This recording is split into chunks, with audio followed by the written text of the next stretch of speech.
नमस्कार आप सभी को। बिहार राज्य विशेष के विज्ञान की प्रश्नोत्तरी में स्वागत है आप सभी का। पहला सेशन आपने देखा, 50 प्रश्नों का हमने कल अध्ययन किया था और उसी 50 प्रश्नों के बाद की जो सीरीज है उसको हम आगे कंटिन्यू करते हैं।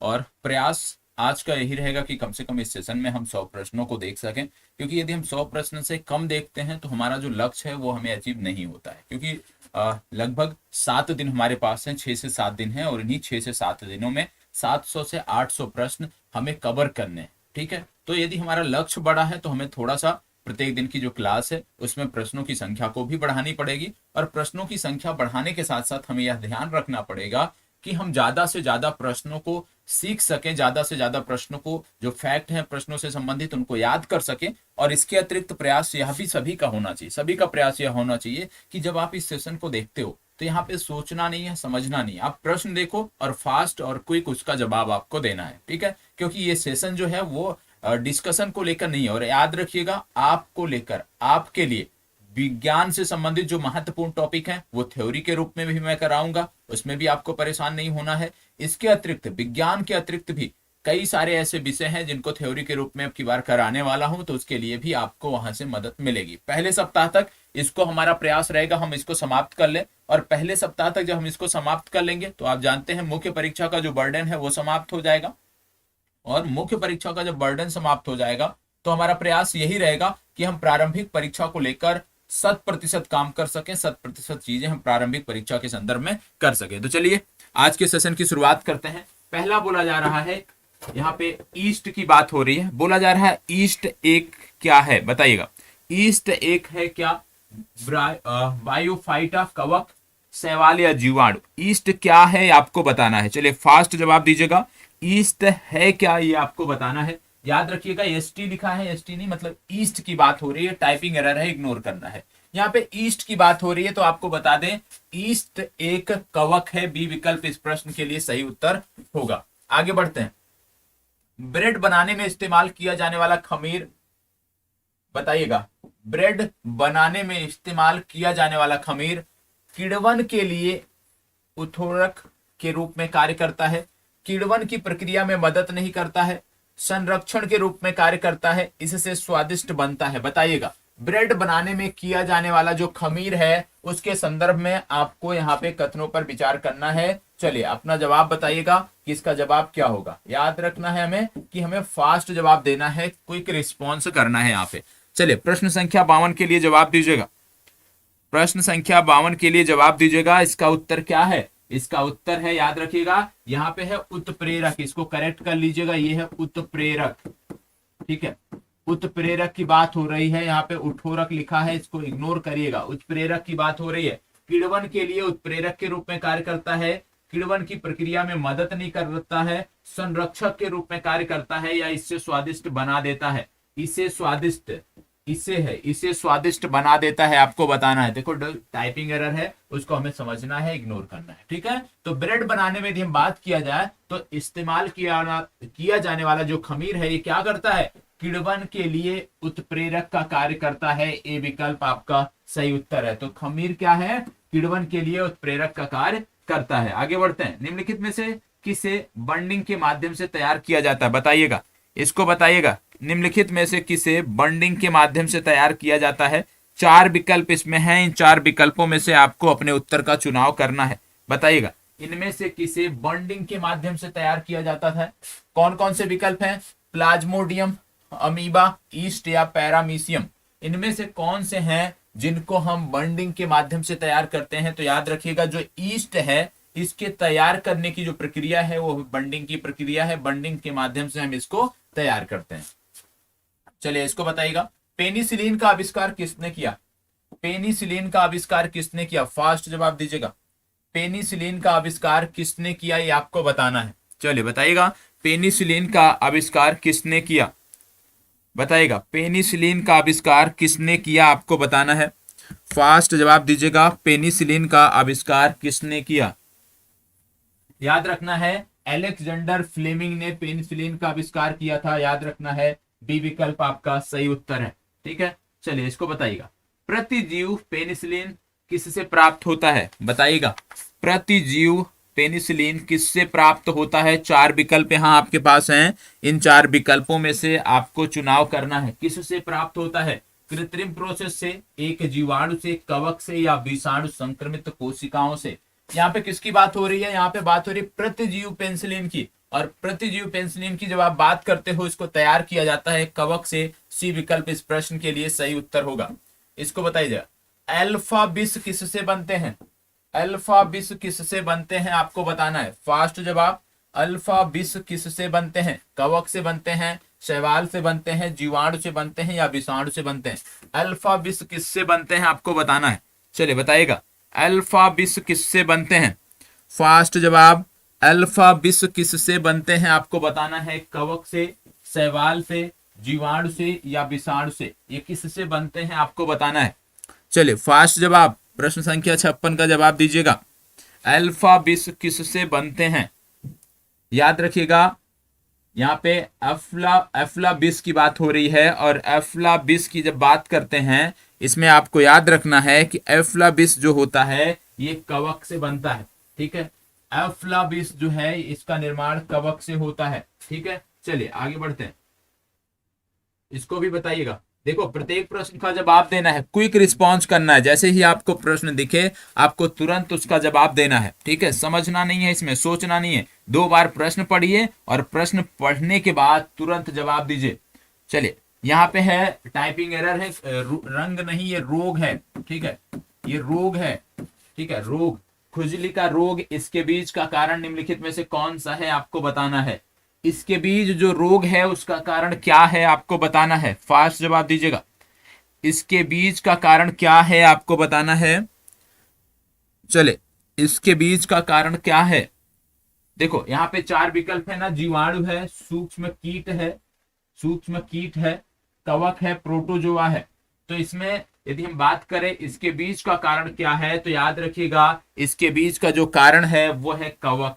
ठीक है, कवक जो है इसके बीच का कारण है, याद रखना है। 57, प्रश्न संख्या 57 याद रखना है। ठीक है, चलिए आगे बढ़ते हैं।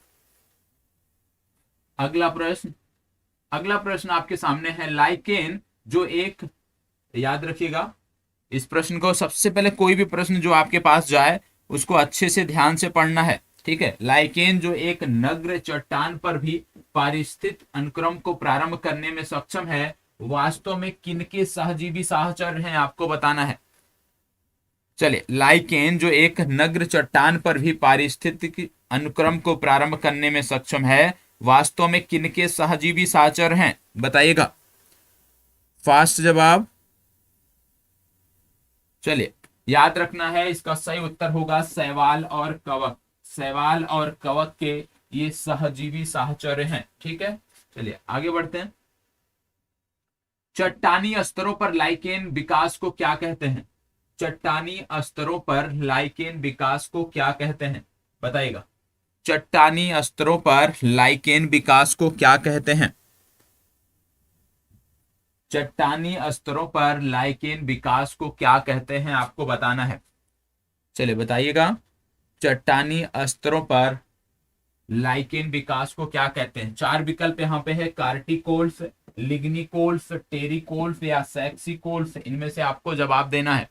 देखो, इसका सही उत्तर है डी विकल्प, सेक्सिकोल्स बोलते हैं इसको। याद रखिएगा, जो आपका टारगेट प्रारंभ हो रहा है, जो आपकी टारगेट प्रारंभ हो रहे हैं विशेष रूप से 1 जनवरी से, उसको भी आपको 100% करना है और इस क्लास को भी रेगुलर देखना है। ठीक है, क्योंकि टारगेट अलग है, उससे संबंधित फैक्ट अलग हैं, उससे संबंधित कक्षाएं अलग हैं, और ये जो आपका प्रतिदिन का सेशन है ये आपका अलग है, इससे मिलान नहीं करना है एक दूसरे को। ठीक है, चलिए आगे बढ़ते हैं।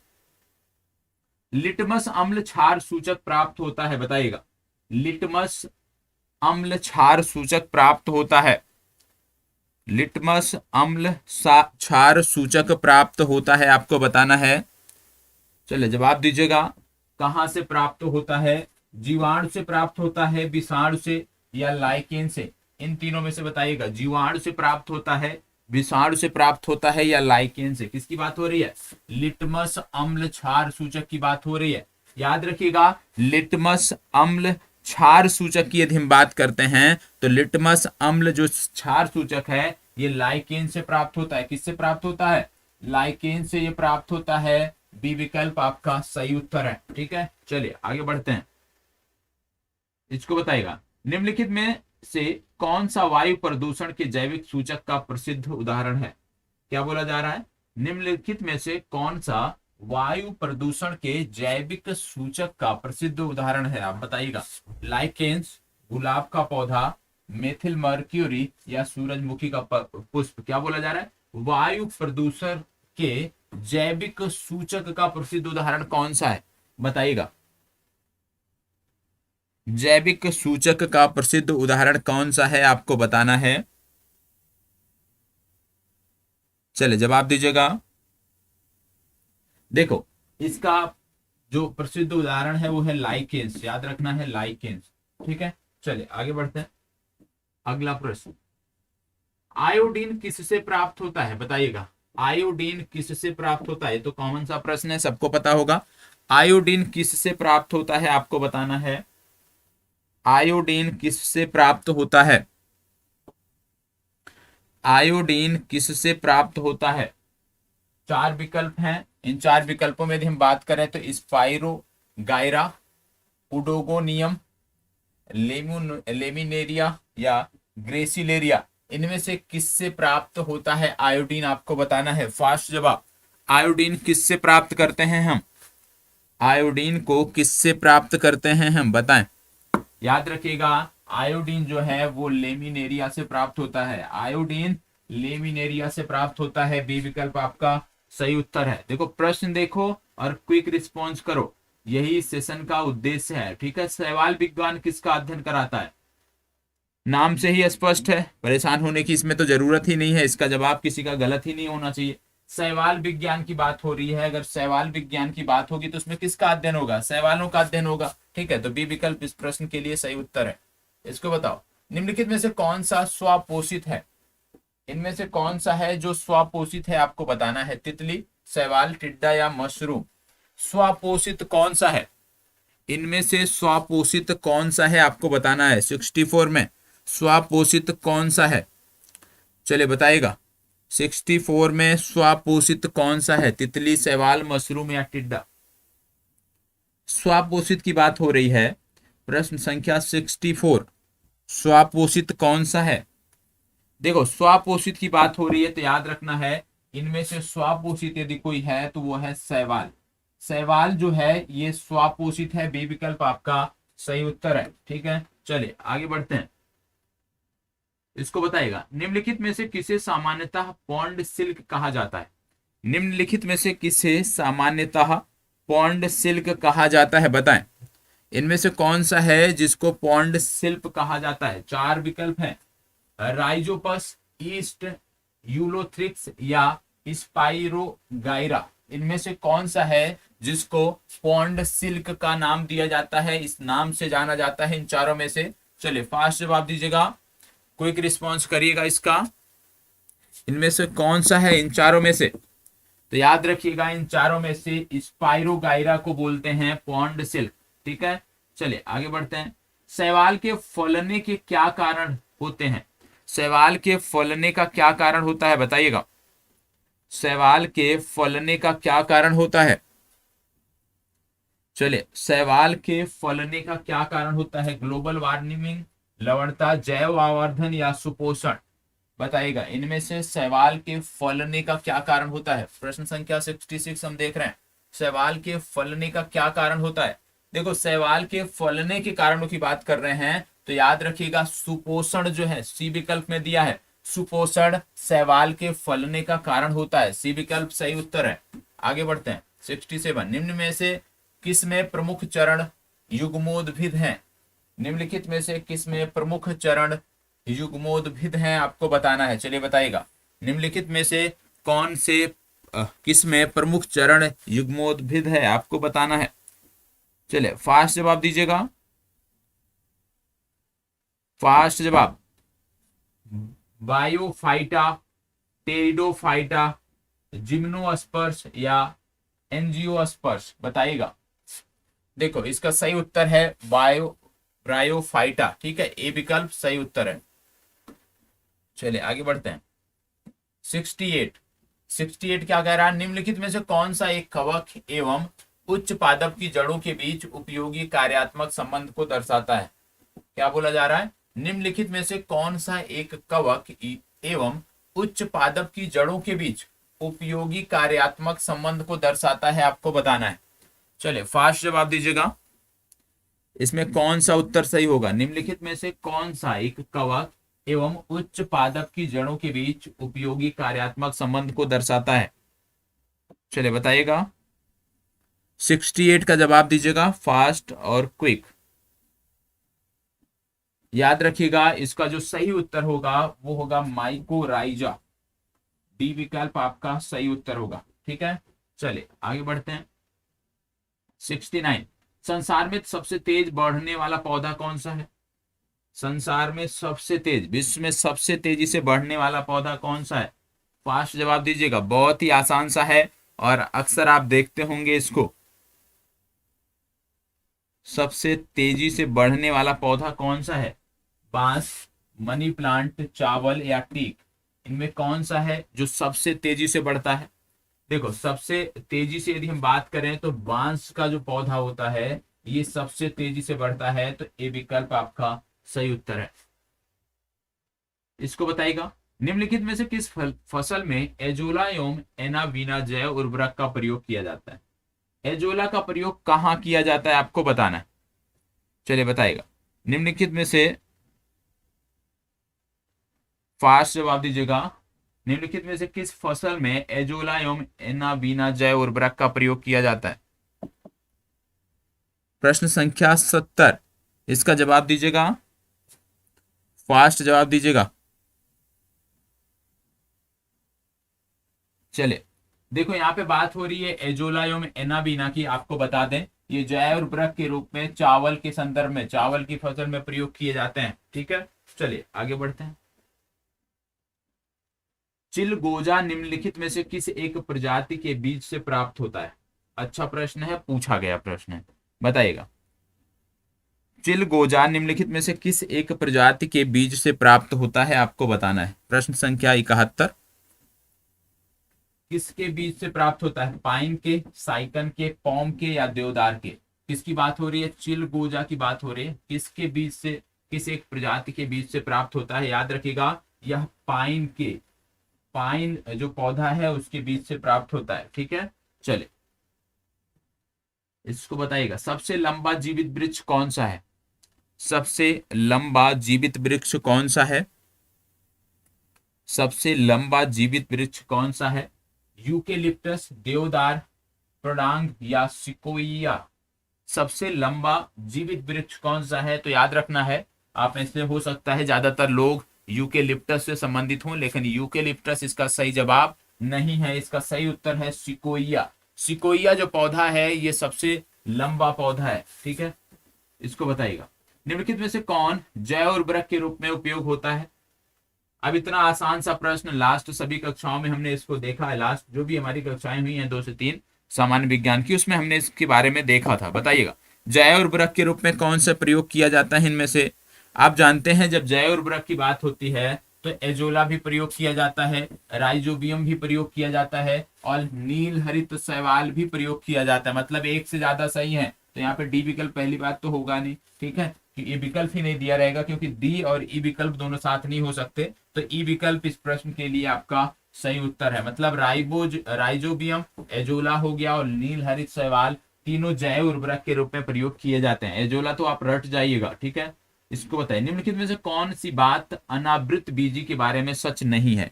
इनमें से कौन सी बात है जो अनावृत बीजी के बारे में सच नहीं है, आपको बताना है। चलिए जवाब दीजिएगा, इनमें से कौन सी बात अनावृत बीजी के लिए सत्य नहीं है, आपको बताना है। चलिए फास्ट जवाब दीजिएगा, इनमें से कौन सी बात अनावृत बीजी के लिए सच नहीं है। फास्ट जवाब दीजिएगा, कौन सी बात सच नहीं है। देखो यहाँ पे क्या क्या चीजें दी हुई हैं। प्रमुख चरण सेप्रोफाइट्स होता है, संवहनी बंडल अनुपस्थित होते हैं, बीजाणु हेरेटोस्पेरोस होते हैं या फूल अनुपस्थित होते हैं, आपको बता दें संवहनी बंडल अनुपस्थित होते हैं। बी विकल्प इस प्रश्न के लिए सही उत्तर है। ठीक है, चलिए आगे बढ़ते हैं। सहचर कोशिकाएं निम्नलिखित में से सिर्फ किसमें हैं? इनमें से किसमें सिर्फ सहचर कोशिकाएं आपको देखने, किसी एक में ही सिर्फ सहचर कोशिकाएं हैं, वो कौन सा है? किसमें आपको सहचर कोशिकाएं देखने को मिलती हैं, बताएं। सहचर कोशिकाएं इनमें से किसमें आपको देखने को मिलती हैं? इन चार विकल्पों में से किसमें आपको सहचर कोशिकाएं देखने को मिलती हैं? बायोफाइट्स, टेरिडोफाइट्स, जिम्नोस्पर्म या एंजियोस्पर्म? बताइएगा, फास्ट जवाब दीजिएगा। इनमें से किसमें आपको देखने को मिलती हैं? देखो यहाँ पे एंजियोस्पर्म है, इसी में आपको देखने को मिलती हैं। सी विकल्प आपका सही उत्तर है। ठीक है, चलिए आगे बढ़ते हैं। दालें पादपों के इस कुल से प्राप्त होती हैं, इनमें से कौन सा कुल है जो दालों से संबंधित है? बताइएगा, दालें पादपों के इस कुल से प्राप्त होती हैं, कौन सा कुल है जहां से दालें प्राप्त होती हैं, आपको बताना है। लिलिएसी, लेग्यूमिनोसी, कवक या साइकैडेसी? बताइएगा, दालों का जो कुल है वो क्या है, यही आपसे पूछा जा रहा है। दालों का कुल क्या है? याद रखिएगा, दालों के कुल की बात किया जाए तो याद रखिएगा लेग्यूमिनोसी। लेग्यूमिनोसी जो है ये दालों का कुल है, ये आप फैक्ट है, रट जाइएगा। दालों का कुल क्या है? दालों का कुल है लेग्यूमिनोसी। ठीक है, चलिए आगे बढ़ते हैं। किस पौधे का वैज्ञानिक नाम सोलेन ट्यूबरोसम है? क्या बोला जा रहा है? किस पौधे का वैज्ञानिक नाम सोलेन ट्यूबरोसम है, आपको बताना है। सोलेन ट्यूबरोसम किस पौधे का वैज्ञानिक नाम है, बताइएगा।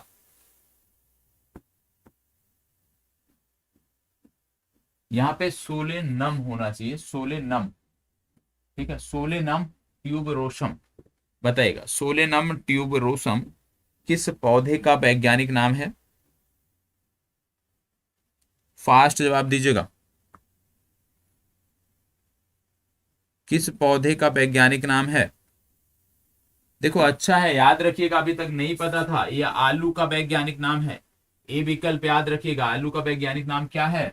सोलेनम ट्यूबरोसम, यह आलू का वैज्ञानिक नाम है। रट जाना है आपको, कभी भी गलती नहीं करना है आगे से। आगे बढ़ते हैं। मेंगीफेरा इंडिका किसका वैज्ञानिक नाम है? ये तो सब जानते होंगे। मेंगीफेरा इंडिका, बताइएगा ये किसका वैज्ञानिक नाम है? प्रश्न संख्या 78, मेंगीफेरा इंडिका किसका वैज्ञानिक नाम है? यदि आपको ये भी नहीं पता है तब तो फिर चिंता का विषय है, फिर आपको जीरो से शुरुआत करनी पड़ेगी जीव विज्ञान में। देखो मेंगीफेरा इंडिका की बात करें, ये आम का वैज्ञानिक नाम है। ठीक है, आम का वैज्ञानिक नाम है मेंगीफेरा इंडिका। और आपने आलू का भी वैज्ञानिक नाम अभी देखा है। आगे बढ़ते हैं। डेलोनिक्स रजिया रफिन, डेलोनिक्स रजिया रफिन किसका वैज्ञानिक नाम है, आपको बताना है। बताइएगा, डेलोनिक्स रजिया रफिन किसका वैज्ञानिक नाम है?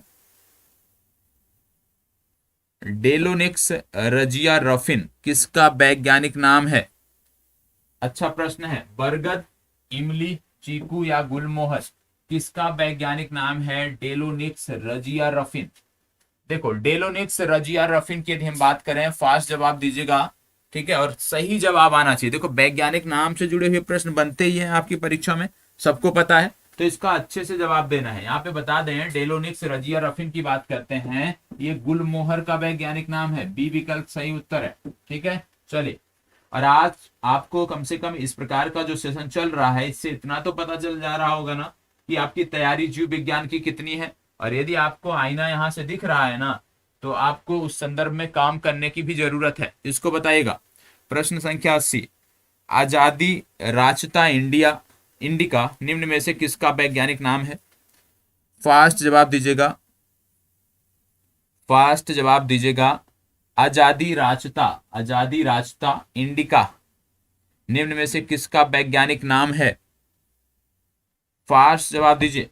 चार विकल्प है ना, गुलाब का पौधा, सेब का पेड़, आम या नीम। नाम थोड़ा सा बड़ा है, आजादी राचता इंडिका।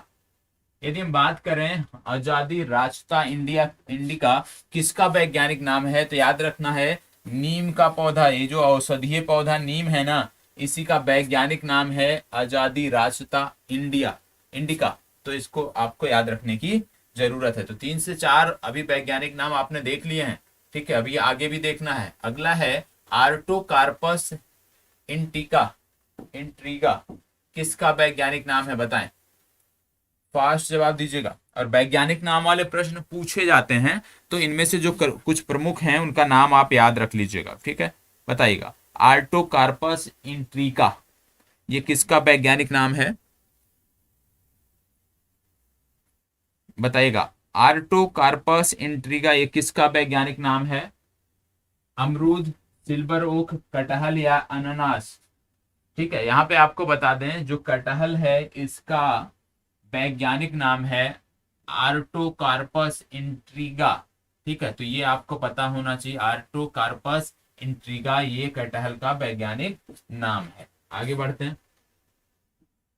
कुछ जड़ें जिन्हें कहा जाता है वो मूल अलावा किस अन्य अंग से उत्पन्न होती हैं, इसमें थोड़ा सा एरर है, इसको सही कर लीजिएगा। कुछ जड़ें जिन्हें कहा जाता है वो मूल के अलावा किसी अन्य अंग से उत्पन्न होती हैं, मूल के अलावा किसी अन्य अंग से उत्पन्न होती हैं, वो कौन सी हैं बताना है। चलिए यहाँ पे एक जड़ की परिभाषा दी गई है, ठीक है। अब बोला जा रहा है कि वह कौन सी जड़ है जो मूल के अलावा किसी अन्य अंग से उत्पन्न होती है। वो कौन सी जड़ है जो मूल के अलावा किसी अन्य अंग से उत्पन्न होती है। मुख्य जड़, रेशेदार जड़ें, लट्ठा जड़ें या आकस्मिक जड़ें, इनमें से कौन सी जड़ है बताएं। फास्ट जवाब देना है, फास्ट जवाब देना है। चले फास्ट जवाब दीजिएगा इसका।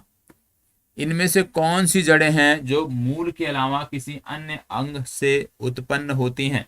मुख्य जड़, आकस्मिक जड़ें, रेशेदार जड़ें या लट्ठा जड़ें। आपको बता दें इसका सही उत्तर है आकस्मिक जड़ें, बी विकल्प आपका सही उत्तर है। चलिए आगे बढ़ते हैं। निम्नलिखित में से कौन सा पादपों का मुख्य अवशोषक अंग है। पादपों का मुख्य अवशोषक अंग कौन सा है बताइएगा। पादपों का मुख्य अवशोषक अंग कौन सा है बताना है। पादपों का मुख्य अवशोषक अंग कौन सा है। पादपों का मुख्य अवशोषक अंग कौन सा है आपको बताना है। केवल जड़, केवल पत्ती, केवल जड़ और पत्ती, जड़ पत्ती और बल्कल। क्या बोला जा रहा है, पादपों का मुख्य अवशोषक अंग कौन सा है। तो पादपों के मुख्य अवशोषक अंग की बात करें तो जो जड़ है वो पादपों का मुख्य अवशोषक अंग है, ठीक है। ये विकल्प आपका सही उत्तर है। आगे बढ़ते हैं। मूली किसका एक उदाहरण है बताइएगा। मूली किसका एक उदाहरण है। फास्ट जवाब। मूली किसका एक उदाहरण है आपको बताना है। जड़ का उदाहरण है, फल का उदाहरण है, कंद का उदाहरण है या गट्ठा का उदाहरण है। यहाँ पे मूली की बात हो रही है तो मूली जड़ का एक उदाहरण है, बी विकल्प आपका सही उत्तर है। निम्नलिखित में से क्या तने का रूपांतरण नहीं है। इनमें से कौन सा है जो तने का रूपांतरण नहीं है। विकल्पों में यदि हम बात करें तो आलू का कंद हो गया, अरबी का घन कंद हो गया, शकरकंद का कंद हो गया या प्याज का बल्ब हो गया। इसमें से बताइएगा कौन तने का रूपांतरण नहीं है। निम्न में से कौन सा तने का रूपांतरण नहीं है आपको बताना है। चले फास्ट जवाब। देखो इसमें यदि मैं बात करूं तो जो शकरकंद का कंद है ये जो है तने का रूपांतरण नहीं है। शकरकंद का कंद तने का रूपांतरण नहीं है। आगे बढ़ते हैं। आलू क्या है चले बताइएगा। कॉमन सा प्रश्न है और आलू का वैज्ञानिक नाम भी अभी आपने देखा है, तो बताइएगा आलू है क्या। आलू क्या है आपको बताना है। जड़ है, डंठल है, ये डंठल है, कली है या फल है, इनमें से कौन सा है आपको बताना है। आलू क्या है यह आपको बताना है। चलो ये आपके लिए होमवर्क है। कमेंट बॉक्स में इसका जवाब आप शेयर करोगे कि आलू क्या है। ये आज का आपका होमवर्क है। जड़ है या डंठल है, फल है या कली है, ये आपको बताना है। इसको बताइए, निम्नलिखित में से कौन सा रूपांतरित तना है? इनमें से रूपांतरित तना कौन सा है? इन विकल्पों में रूपांतरित तना कौन सा है? फास्ट जवाब, इन विकल्पों में रूपांतरित तना कौन सा है? रूपांतरित तना की बात हो रही है। चार विकल्प आपके पास हैं, गाजर, शकरकंद, नारियल और आलू। बताइएगा। रूपांतरित तना पूछा जा रहा है, यूपीपीसीएस में पूछा गया प्रश्न है, सही जवाब दीजिएगा। देखो, रूपांतरित तना की यदि बात करें तो रूपांतरित तना आलू है, डी विकल्प इसका सही उत्तर होगा। इसको बताइएगा। खाना बनाने एवं स्वाद हेतु प्रयोग किया जाने वाला अदरक एक राइजोम है जो भूमिगत तना है, जो भूमिगत जड़ है, जो भूमि से ऊपर तना है, जो भूमि के ऊपर की ओर जड़ है। बताइएगा, इसका जवाब दीजिए। खाना बनाने एवं स्वाद हेतु प्रयोग किए जाने वाला अदरक एक राइजोम है जो, आगे बताइएगा। 88 का जवाब दीजिए। फास्ट जवाब, ये क्या है? याद रखिएगा, अदरक की बात हो रही है ना, अदरक एक भूमिगत तना है, ये विकल्प आपका सही उत्तर है। चलिए आगे बढ़ते हैं। प्रकंद एक उदाहरण है किसका? इनमें से शकरकंद प्रकंद एक उदाहरण किसका है, या गाजर प्रकंद एक उदाहरण किसका है? कौन सा इसमें होगा? बताइएगा, कौन सा इसमें से है जो प्रकंद का उदाहरण है, आपको बताना है। फास्ट जवाब, गाजर, लहसुन, अदरक या शकरकंद। फास्ट जवाब दीजिएगा। इनमें से कौन सा है जो प्रकंद का उदाहरण है? तो याद रखिएगा, अदरक जो है ये प्रकंद का उदाहरण है। हल्दी पौधे के किस भाग से प्राप्त होती है? हल्दी जो होती है वो पौधे के किस भाग से प्राप्त होती है? चलिए, चार विकल्पों में से सही उत्तर का चुनाव करना है। हल्दी पौधे के किस भाग से प्राप्त होती है? हल्दी पौधे के किस भाग से प्राप्त होती है, आपको बताना है। देखो, हल्दी की यदि हम बात करते हैं ना, तो हल्दी पौधे के तने से प्राप्त होती है। ठीक है, चलिए आगे बढ़ते हैं। हल्दी के किस भाग से हल्दी पाउडर प्राप्त किया जाता है? बताइएगा, हल्दी के किस भाग से हल्दी पाउडर प्राप्त किया जाता है? जवाब दीजिएगा। हल्दी के किस भाग से हल्दी पाउडर प्राप्त किया जाता है? सुखाया हुआ प्रकंद, सुखाया हुआ मूल, बीज या सुखाया हुआ फल से? देखो, हल्दी की जब बात करते हो तो हल्दी सुखाया हुआ प्रकंद जो है, इसी से हल्दी पाउडर बनता है, तो ए विकल्प सही उत्तर है। इसको बताइएगा। किस पादप में तना संचयन तथा चिरकालिकता का कार्य करता है? किस पादप में तना संचयन तथा चिरकालिकता का कार्य करता है, आपको बताना है। 92 का जवाब दीजिएगा। किस पादप में तना संचयन तथा चिरकालिकता का कार्य करता है, आपको बताना है। फास्ट जवाब, शकरकंद, प्याज, हल्दी, टमाटर। इनमें से सही कौन सा होगा, आपको बताना है। इन चारों में से सही कौन सा होगा, आपको बताना है। शकरकंद, प्याज, हल्दी, टमाटर, बताइएगा, इनमें से सही कौन सा होगा? आपको बता दें, इसका सही उत्तर है हल्दी। ठीक है, चलिए आगे बढ़ते हैं। काली मिर्च का पौधा क्या है? काली मिर्च का पौधा क्या है? फास्ट जवाब, काली मिर्च का पौधा क्या है? बताइएगा, काली मिर्च का पौधा क्या है? झाड़ी है, छोटा वृक्ष है, बेल या लता? बताइएगा, काली मिर्च का जो पौधा है वो है क्या? देखो, काली मिर्च के पौधे की जब बात करते हैं, वो बेल या लता की श्रेणी में आता है, सी विकल्प आपका सही उत्तर हो। आगे बढ़ते हैं। प्याज में खाद्य भाग कौन सा होता है? मांसल, पर्ण, जड़, तना या पुष्प? देखो, ये डेली यूजेस की चीजें हैं, इसके बारे में तो कम से कम याद रखना है हमें। तो प्याज में खाद्य भाग कौन सा होता है, आपको बताना है। जड़, तना, पुष्प या मांसल, पर्ण? देखो, प्याज के संदर्भ में यदि हम बात करें तो इनका जो मांसल पर्ण होता है, यही खाद्य भाग के रूप में प्रयोग किया जाता है, तो ये विकल्प सही उत्तर है। इसको बताइएगा। प्याज में खाद्य पदार्थ किस रूप में संचलित होता है, बताएं। प्याज में खाद्य पदार्थ, प्याज में खाद्य पदार्थ किस रूप से, याद रखिएगा, संचयित होता है? किस रूप से संचयित होता है आपको बताना है। संचयित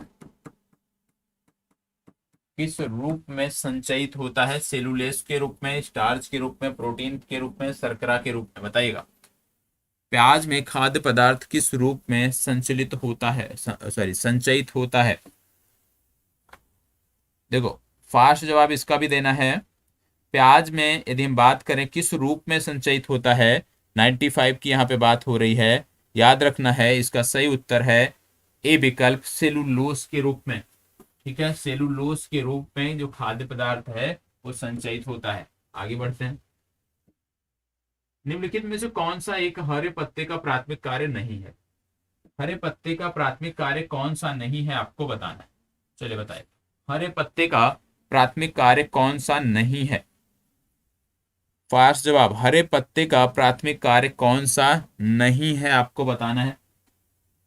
हरे पत्ते का प्राथमिक कार्य कौन सा नहीं है। आहार का निर्माण, जल का वाष्पन, गैसों का विनिमय या खाद्य और जल का चालन। कौन सा हरे पत्तों का कार्य नहीं है प्राथमिक कार्य। आप जानते हैं हरे पत्ते जो होते हैं वो आहार का निर्माण करते हैं, जल का वाष्पन भी करते हैं, गैसों का विनिमय भी करते हैं, लेकिन खाद्य और जल का चालन पत्ते नहीं करते हैं। ये आपको पता होना चाहिए। पत्ते सिर्फ भोजन तो बना देते हैं, ठीक है, आहार का निर्माण तो कर देते हैं, लेकिन उनको अन्य भागों में वृक्ष के नहीं भेजते हैं, तो चालन नहीं करते हैं। ये डी विकल्प इसका सही उत्तर है। इसको बताइए, एक वास्तविक फल निम्नलिखित में से किससे निर्दिष्ट होता है। एक वास्तविक फल निम्नलिखित में से किससे निर्दिष्ट होता है आपको बताना है। चलिए जवाब दीजिएगा। एक वास्तविक फल इनमें से किससे निर्दिष्ट होता है। जैसे पूछा जाता है ना कई बार विकल्पों में, इनमें से कौन सा एक वास्तविक फल है। इस तरह के प्रश्न कई बार पूछे गए हैं। निम्नलिखित में से कौन सा एक वास्तविक फल है, तो आपको बताना है। जब पुष्प का केवल पुष्पासन वृद्धि करता है और एक फल में विकसित होता है। जब पुष्प का केवल पुष्पधर एक फल के रूप में विकसित होता है। जब फल की उत्पत्ति पुष्प के केवल बाह्य दलपुंज से होती है, या जब पुष्प का केवल अंडाशय फल में विकसित होता है। याद रखिएगा इसका जो सही उत्तर है कि भाई वास्तविक फल की परिभाषा क्या है। वास्तविक फल इनमें से किससे निर्दिष्ट होता है, तो याद रखिएगा जब पुष्प का केवल अंडाशय फल में विकसित होता है। यही विकल्प आपका सही उत्तर है। ठीक है, तो जब कभी वास्तविक फल की बात की जाए कि इनमें से कौन सा वास्तविक फल है, तो आपको इस विकल्प को कंसीडर करना है, इसको याद रखना है। ठीक है, आगे बढ़ते हैं। एक अक्ष या तने पर पत्तियों की व्यवस्था को क्या कहा जाता है। एक अक्ष या तने पर पत्तियों की व्यवस्था को क्या कहा जाता है, बताइएगा। एक अक्ष या तने पर पत्तियों की व्यवस्था को क्या कहा जाता है। चार विकल्प हैं, फाइलोटैक्सी, बर्नेशन, फाइलोटैक्सी दो जगह दिया है, या बेनेशन, बताइएगा। फास्ट जवाब दीजिएगा, क्या कहा जाता है। याद रखिएगा। चले, दो होता है, एक होता है फाइलोटैक्सी, एक होता है फाइटोटैक्सी, दोनों याद रखना है। ठीक है, यहां पे इस संदर्भ में कौन सा सही है, फाइलोटैक्सी। तो फाइलोटैक्सी को क्या बोलते हैं, एक अक्ष या तने पर पत्तियों की व्यवस्था को बोलते हैं फाइलोटैक्सी। तो फाइलोटैक्सी और फाइटोटैक्सी दोनों याद रखना है कि भैया फाइटोटैक्सी नहीं है, ये फाइलोटैक्सी है, जिसमें एक अक्ष या तने पर पत्तियों की व्यवस्था को आप नाम देते हो। आगे बढ़ते हैं। घट पर्णी में के निम्नलिखित भागों में से कौन सा एक घट में रूपांतरित होता है, बताइए। घट पर्णी के निम्नलिखित भागों में कौन सा एक घट में रूपांतरित होता है आपको बताना है। चलिए, प्रश्न संख्या 99 बताएं। बोला जा रहा है घट पर्णी के निम्नलिखित भागों में से कौन सा एक घट में रूपांतरित होता है। तो घट में स्तंभ, अनुपर्ण, पर्णवृंत या पत्ता। तो पत्ता जो है ये घट में रूपांतरित होता है। बी विकल्प इस प्रश्न के लिए सही उत्तर है। ठीक है, चलिए आगे बढ़ते हैं। पादप ऊपर चढ़ते हैं किसके द्वारा, बताइएगा। पादप ऊपर चढ़ते हैं, फास्ट जवाब दीजिएगा। पादप ऊपर चढ़ते हैं, इनमें से कौन से विकल्प, स्त्री केसर, जड़ों के द्वारा, शाखाओं के द्वारा, या प्रातान के द्वारा, बताइएगा। फास्ट जवाब दीजिएगा, किसके द्वारा पादप ऊपर चढ़ते हैं, बताना है ये आपको। यहाँ पे एरर है, इसको सही कर लेना। पादप की बात हो रही, मैं बार बार कह रहा हूँ।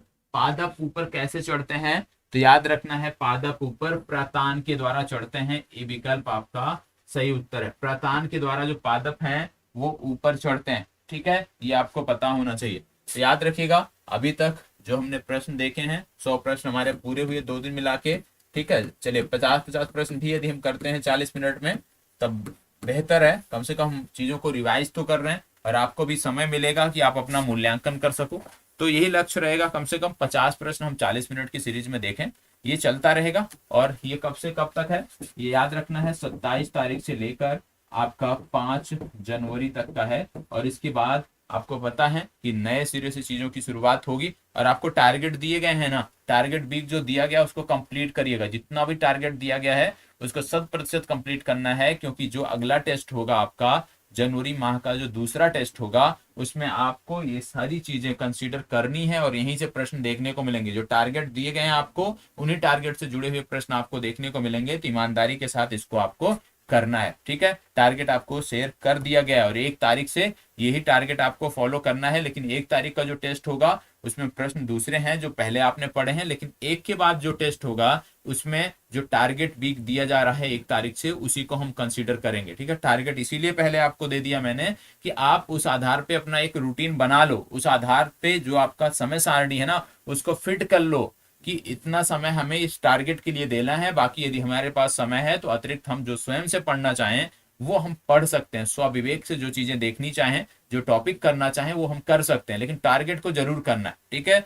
और जो भी आपके कमेंट आए हैं, ठीक है, क्योंकि ये प्रीमियर सेशन है, जैसे कि आपका रात्रि 11 बजे की क्लास होती है, तो जो भी कमेंट आए हैं जो आवश्यक होंगे उसका जवाब मैं बाद में दे दूंगा। आप कमेंट बॉक्स में उसको चेक कर लीजिएगा, ठीक है। चलिए धन्यवाद, कल फिर मिलते हैं। और कल यही प्रयास करना है कि आज यदि आपके 10 प्रश्न सही हैं, 15 सही हैं, तो कल प्रयास होना चाहिए कि कम से कम उस रेशियो को 50% तक लेके जाओ। और बार बार मैं कह रहा हूँ, लाइव सेशन में उन्हीं प्रश्नों का आपको जवाब देना है जो आपको 100% आते हो। नहीं आते हैं तो अभी छोड़ना है। अभी ये कला पहले सीखनी है कि कौन से हमें करने हैं, कौन से नहीं करने हैं। तो अभी ये आप सीखने के क्रम में हो। अभी आप सिर्फ इतना करो कि जो प्रश्न आपको आ रहे हैं उसका जवाब दो, जो नहीं आ रहे हैं उस पर शांति मौन बनाकर बैठे रहो। लेकिन हाँ, वो किस टॉपिक से है उसको अवश्य स्कैन करो कि किस टॉपिक से है, उसको आप नोट करो, क्योंकि वो टॉपिक आपको करना है, वो टॉपिक आपको रिवाइज करना है, देखना है फिर से, ठीक है। और बाकी साइंस को लेके 4 से 5 टॉपिक हैं जिसको लेकर थ्योरी की क्लास में आऊंगा, तो वहां पे आपकी बहुत सारी चीजें क्लियर हो जाएंगी, ठीक है। 4 से 5 टॉपिक ऐसे निकल कर आएंगे